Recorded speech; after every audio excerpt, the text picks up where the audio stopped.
ਵਗ ਗਿਆ ਤੇ ਬਿਜਲੀ ਦੇ ਬਿੱਲ ਆਏ ਲੱਖਾਂ ਦੇ।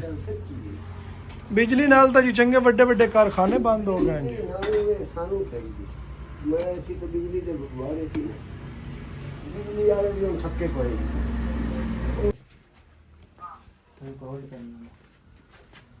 ਠੀਕ। ਮੈਂ ਘਰ ਕੇ ਅੰਦਰ ਬੈਠੇ ਹਾਂ ਦੁਕਾਨ का वीडियो हां ठीक है फोन आग में गेड़ा पे मरेना तो एक आग पे फोन पे केड़ा कानी किन कर सुंदर पुत्र हो गेड़ा देवा